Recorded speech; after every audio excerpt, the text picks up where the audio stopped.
Sa all bird, solo clock din siya. Kalaban niya rin yung young bird ko na nag-overall. Sa inakay, lalo pagka may mga inakay o kaya sa mga breeder, kaya hindi ko binababaran. May chance kasing ma-empacho. Ito, tulad na ito, Bitmin Pro lang, pang manok. Saan mo makikita yung ibon kung malakas o hindi.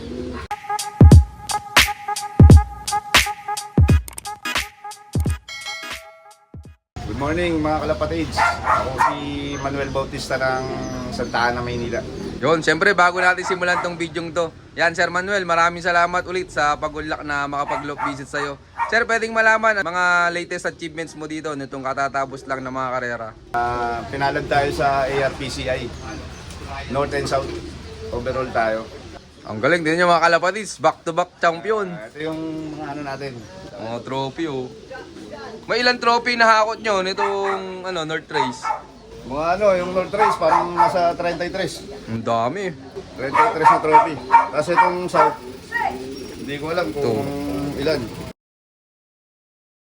Shoutout kay Homer Pableo. Ganda ng pagkakadali mga kalapatids oh. Si Homer ang tumira niya. Sa mga gustong magpagawa ng mga video na ID, yan, i-PM nyo lang. Homer Pableo, shoutout sa'yo. Thank you sa mga nagawa mo. Yan pala yung magulang ni Gislap. Barako. Ito mga kalapatids, yung magulang nung winner ni Sir Manuel oh. Anong bloodline nito, sir? Turner. Ilang subok mo dyan sa ibon na yan, sir? Ano pa lang, bali first time kong sinubukan ko na ito nung una sa ibang babae, kaya lang sablay. Nagbubutas. Kaya nung sinubukan ko sa isang babae ulit, pero halos magpinsan yung hen. Yun, nag-click naman. Grizzle na white top. Ito mga kalapatids so. Sir, pwedeng malaman yung achievements nung naging anak na ito? Pan race 1, motor winner. Tapos solo clock. Pan race 2, motor winner ulit. Solo clock din. Tapos re-entry 1, re-entry 2 hanggang 5 re-entry. Lagi siyang nagso-solo kasi nung time na race namin na Norte, medyo mahirap yung marera ng smash. Tapos nung derby naman, sa all bird, solo clock din siya. Kalaban niya rin yung young bird ko na nag-overall. Parehas lang nag-solo clock na full clock. Kumbaga sila lang yung full clock sa overallan. Ayos, napakabangis na ito mga kalapatids so. Ito yung magulang nun. Yung si Kislap, na kay KG na pinag. Doon na i-breed. Tapos sir, yung pairing na yan, inulit mo? Inulit ko ngayon. Bali, itong North, may lalabas na naman na YB nila na panlaban. Ayun, titingnan natin kung uubra. Pero ikaw ba, Sir Manuel, madalas mag-ulit ng pairing? Oo, ganun din. Pero minsan iniiwalay ko sinusubukan sa iba. Pero once na makita na natin ng magandang resulta yung mga anak, ayun na, hindi ko na binabaklas. Yan, ito mga kalapatids so. Ito bang ibon na to, sir? May lipad ba to? Wala, stock bird to. Pero mga winner yung magulang. Oo. Direct import yung mga magulang niya. Kaya pala eh. Pero mag-out ka ba, sir, ng mga magiging anak nan? Pwede naman. Yung mga ibang anak nga na ito, napa-auction ko lang eh. Napa-auction ko sa mga nangangailangan. Sa mga, alam naman natin yung auction, di ba? Mga malapit sa atin, yung mga tsaka pasensya na rin sa mga ibang hindi ko na nare-replyan, gawa nga ng nauubos din yung stock natin pagka nasosobrahan na. Ito mga kalapatids, sabangan pa natin sa mga susunod na karera yung mga magiging anak na ito. Ayan, kukunin naman ni Sir Manuel Bautista yung hen. Ang nanay ni Gislap. Anong bloodline nan, sir? Ito, Wanda Juanito. May lipad po ba yung ibon na yan, sir? Bali, may lipad siya ng 2023. Bali, pinishare ko siya ng Tacloban. Yung sa'yo na yan, unang subok mo? Bali, dalawa na. Bali, si Ambon, pamangkin niya. Kasi ang nanay ni Ambon, kapatid na ito. Yung Ambon ba, sir, winner din? Overall champion siya ng North. Sa Young Bird naman, kalaban niya si Kislap nung time na yun. Kasi si Ambon, naka-double entry ng All Bird. Kaya lang talo siya kay Kislap, gawa nga na mas mataas yung puntos ni Kislap. Bali, second overall lang siya ng All Bird. Ayos, congrats kay Sir Manuel Bautista. First overall lang si Blue Millionaire. Ito mga kalapatids yung magulang oh. Anong bloodline naman ito, Sir Manuel? Ang bloodline nito, bali kay Genji. Gift bird niya sa akin to. Bali ang bloodline niya is Jeljelema. Gift bird pala sa yan, sir. Itong babae. Tapos sir, pang ilang subok mo dyan? First time pa lang. Ayos to mga kalapatid. So, unang subok nila dito sa breeder na to. Kumana agad sa South. Gel-gel yung mga baseline niya.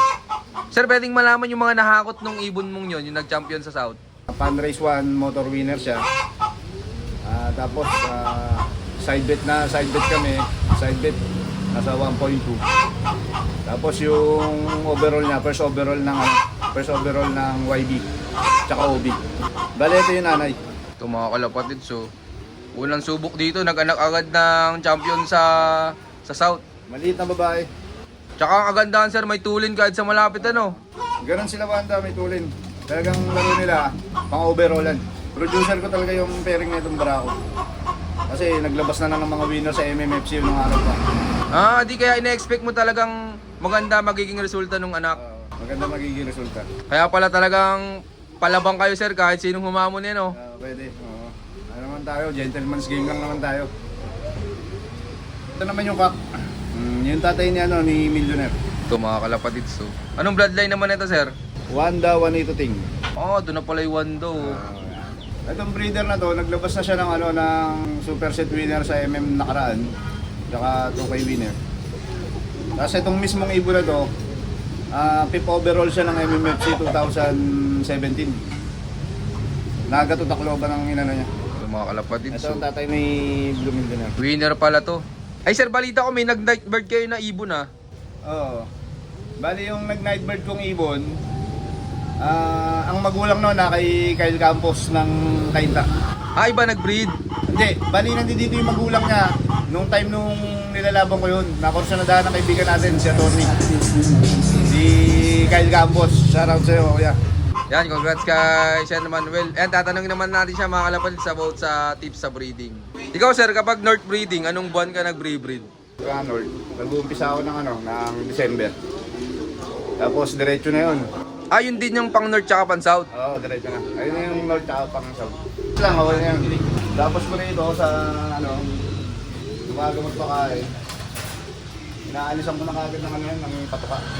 Hindi mo sila sir iniistakan? Naalis ko yan, tapos pagka may mga YB, sa tanghali na lang ulit, sa hapon. Hindi ako nag-i-stack ng patuka dito sa breeder. Anong magandang bagay Sir Manuel kapag hindi iniistakan sila ng pagkain kahit may inakay? Hindi, isa kasi sa inakay, lalo pagka may mga inakay o kaya sa mga breeder, kaya hindi ko binababaran, may chance kasing sila ma-empacho. Kaya tinatanggal ako sila ng patuka. Simulat sa poll sir, yun ang ginagawa nyo? Oo, yun ang ginagawa ko dito sa mga breeder. After nilang kumain, tinatanggal ako ng agad ng ng pagkain. Tapos 3 times a week, nagbibigay ako ng mga vitamins. Nung mga vitamins gamit nyo sir pagdating sa breeding? Ito, tulad na ito, Vitamin Pro lang, pang manok. Tapos Pico 3 tsaka grits. Dahil lang yung binibigay natin dyan. Kung simple lang mga kalapatid nung diskarte ni Sir Manuel sa kanyang breeding. Oo, simple lang. Ito yung lang natin, nakakasanayan natin sa breeding. Yan, tinan nyo mga kalapatid. So after kumain, inaalisan na niya ng mga patuka. Tsaka sir, para laging ubos din hindi walang nasasayang. Kasi maraming nasasayang pag dinamihan mo siya ng patuka. Kumbaga, pag binabara mo siya ng maraming patuka, maraming piece na hindi nakakain nila. Pinipilian na nila. Pero hindi lang natin alam kung yun ang ginagawa ng iba. Diskarte nila kasi yun di ba? Oo nga. Hindi natin tayo diskarte. Pero sa patuka mo sir sa mga breeder mo, may sariling mix ka ba? Mayroon naman akong sariling mix yun, yung tamyolo ko. Ilang mix ng patuka yun sa pang breeder mo sir? Marami rin. Pero lamang ang piece, lamang ang bilog-bilog. Pellet, hindi ka nagamit Sir Manuel. Gumagamit, nahaluan ko rin ng konting pellet, lalo sa inakay. Pagka may inakay. Anong pellet gamit mo Sir Manuel? Yung integra na pansisiw. Kaya sinatanggalan ko rin ng mga tubig yan.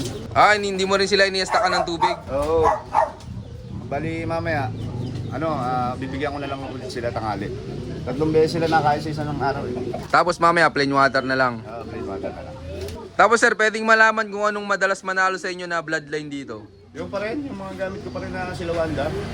Wala naman akong ibang masyadong pinapasok na ibang linyada rito. Kasi yun na yung kabisado ko eh. Tapos sir, bago mo sila pagparisin, anong tinitignan mo sa dalawa? Ang pinagpapares ko, kung ano rin naman yung ginagawa ko pagkumpara sa kanila. Kasi halos magkakamag-anak sila eh. Yung pa rin. Yung pa rin. Kasi merong yung iba, sabi nila, di ba, sa body, ano, may mga iniipo silang katawan. Pero sa akin, kung ano yung ano, yung gumaganap, yun na lang din yung inaano ko. Kahit medium sa medium, okay lang. Kasi ano eh, okay naman yung resulta eh. Okay naman yung resulta nila eh, kahit ano, basta magpipinsan na halos siya mga yan eh. Magpipinsan sila.